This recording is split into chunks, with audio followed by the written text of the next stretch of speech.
Welcome to another episode of Ordinary Guys Bourbon. Today on the program, a guy that's anything but ordinary, Garret. Welcome to the show. Glad to be here. Garret, tell us a little bit about yourself. I'm just an average guy. Go to work, go home, work some more. About it. You work a lot. Do you work? So you're at the auto plant with us. Do you think you work more? First of all, do you think you work more in your current role than you did before? And then how does that stack up to how much you used to work before you came to this auto plant? So right now it's not too bad. It's got its ups and downs. So, I think the job I had before did the same. Before I came to auto, I would say I probably put more hours in. Yeah. I was the guy that I'd rather work more hours on a work day than work on my day off. That's good thinking. That's good thinking. A lot of weeks pulling about 3 16-hour days. I was young. I like money. There was a lot of times. It's been different like after COVID, but before COVID, maintenance people used to work a lot. They used to love to work. Not quite as much anymore. But I always statistically, anytime people are working longer shifts, there's health and safety risks associated with that, right? So I always tried to cap hours at like 12, right? 12 and a half or so, because I mean, statistically, you're rolling the dice anytime you're working longer hours than that. And I know, you've worked some long days in the existing role, but don't you get tired? Like if you work a 16-hour day, by the time you get home, all you have time to do is sleep, shower, and then turn around and come back again. Yeah, the good part about the factory I was working at was I live 8 blocks from the factory. Oh, that's nice. So I could get there in about 3 minutes. Yeah, I timed it once when I woke up late. I could wake up, throw some clothes on, drive down, and clock in 7 minutes. But you know what? The downside of that, because I also had a similar kind of situation. There was one time I pulled out of my driveway. It was 4:54 in the morning, and I pulled in the gate of the factory at 4:54 in the morning. So it was as if no time had elapsed. And the problem with that is that, especially if you have a stressful day and you've got a lot of stuff going on, there's balls up in the air, there's no decompression time.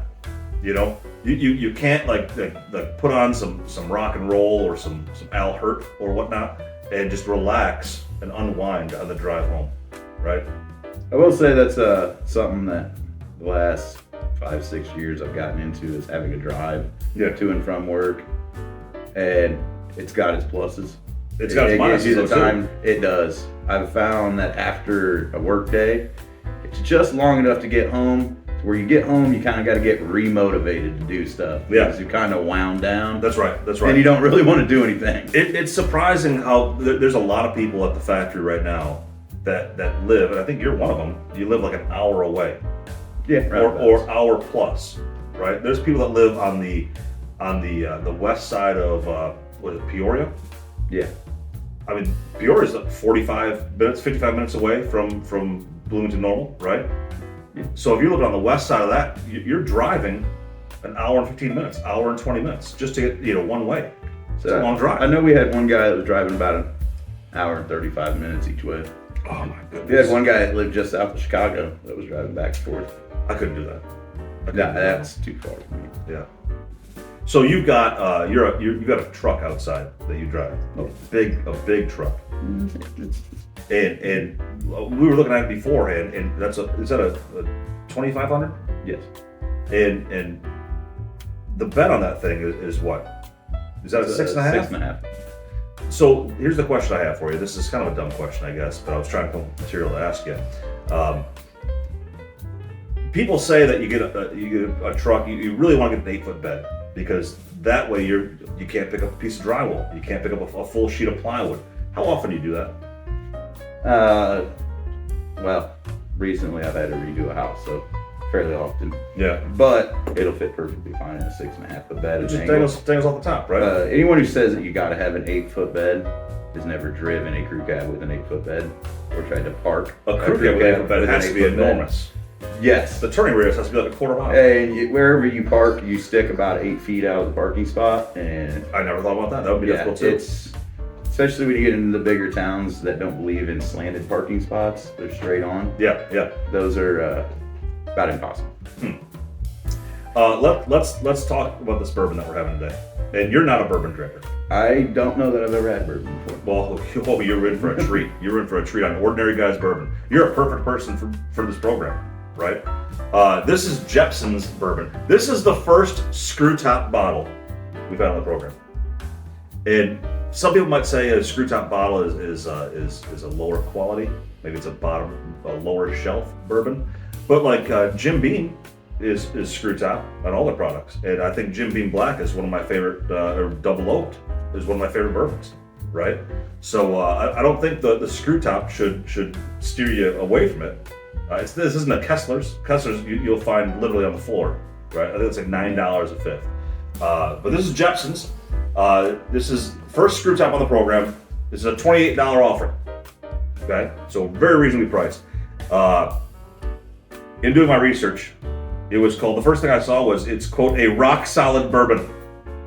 That's what it says. Can't go wrong with that. That was the first thing that came up on jeppsonsbourbon.com when I sat down to do my research. The website went on to add that it's a, quote, blend of straight bourbon whiskeys aged a minimum of 4 years in new charred American oak barrels, sourced from Indiana, Kentucky, and Tennessee. So a lot of these products that we've had on, you've got some that have this deep lineage. Where the Elijah Craig started distilling in like 17, who gives a stuff, you know? And then there's a lot of companies that are newer, more boutique type companies. Jeppson's is a name that I think you'll recognize though, right? And Jeppson's, like other products, they source barrels from different distilleries, blend them together, and call it the product. This is a non-chill filtered product, barreled at 100 proof, nice even number there. Mash bill is 75% corn, 21% rye, and 4% barley. So it's very, very similar to Old Tub, which is also one of my favorite bourbons. Old Tub we reviewed, I think, on episode 5 with Ken Pluff. This is a product of the CH Distillery. It's Chicago's leading artisanal spirits producer, they say. It was founded in 2013. The CH pays tribute to the city of Chicago, or as Siddhartha would say, Chicago. It's also, quote, fundamental compounds of alcohol, carbon, and hydrogen. But, so it's a fundamental compounds of alcohol, carbon, and hydrogen. And I know you were already questioning that because neither carbon nor hydrogen are compounds, they're elements. Anyway, CH, it purchased the Carl Jeppson Company, which includes Jeppson's Malort in 2018, and introduced this bourbon in 2020, so just after that. Here's some bonus information, because that's all the history I have on this. Jeppson's Malort, right? That's the official drink, I think, of Chicago, right? It was introduced in Chicago in the 1930s. Jeppson's Malort is named for the Swedish immigrant who first distilled and popularized the liquor in Chicago, Carl Jeppson. Malort is a wormwood flavored concoction. It's been described as the worst booze ever, and Chicago area folks love that. On Wikipedia, here are some ways that Malort has been described. John Hodgman says Jeppson's Malort, quote, tastes like pencil shavings and heartbreak.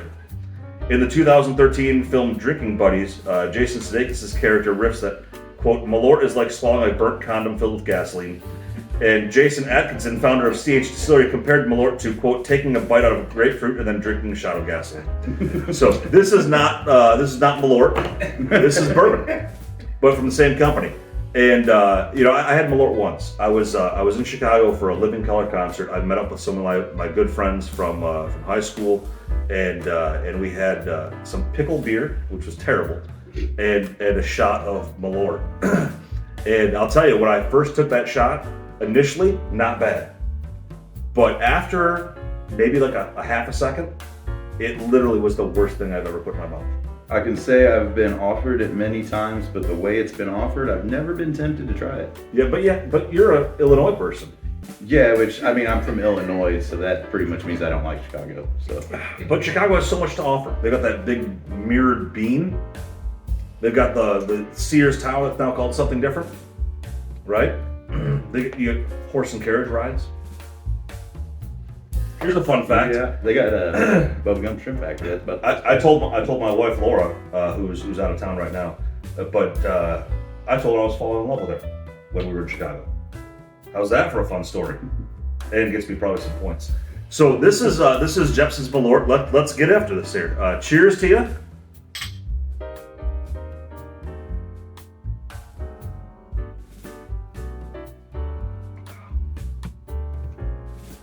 I'll tell you, as far as bourbon goes, you said you've never had bourbon before? No.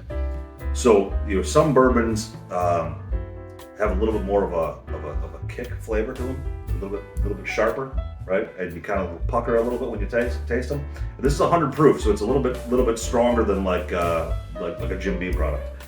But I don't want to taint your scoring at all, right? But really, I think this has a little bit more of a sweeter taste. Yeah, I kind of got a. Kind of remember like a Southern Comfort. I don't think I've had Southern Comfort, nor am I allowed to have Southern Comfort after you turn 22. Right? I don't know. What do you think? It's not bad.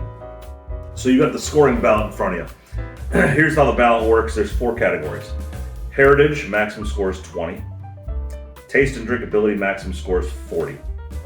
Affordability, maximum score is 30. And remember, this is a $28 offering. And then design, maximum score is 10.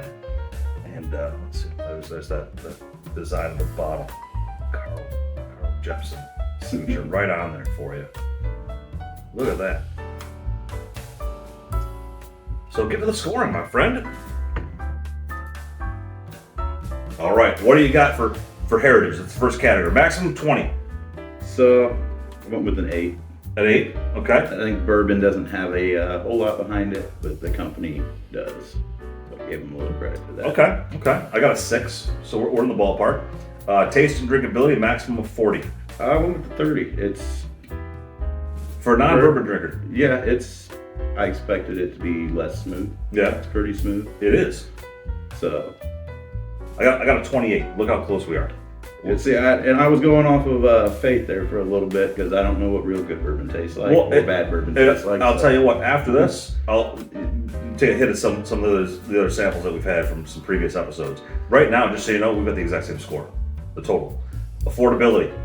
I went with 25. I mean, the price for any type of alcohol, that's got to be pretty good price on there. Yeah, $27. 28. But it's interesting because like Jim Beam, you can get Jim Beam for like $22, right?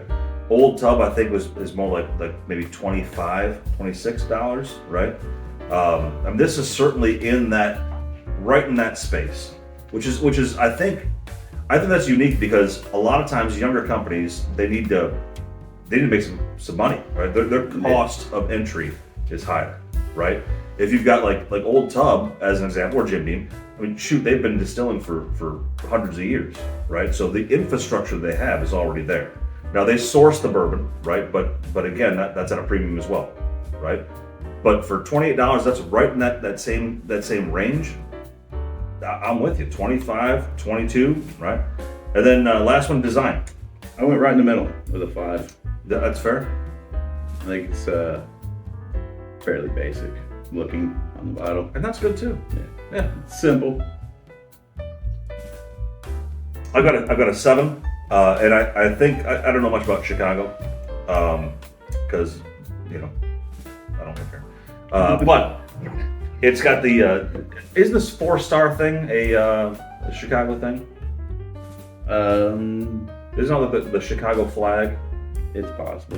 I'll have to watch an episode of Chicago Fire and I'll find out. I don't know a whole lot about Chicago. So yeah, that's right. You were saying. So your overall score is a 68, and I've got a 63. I think this is a very close score.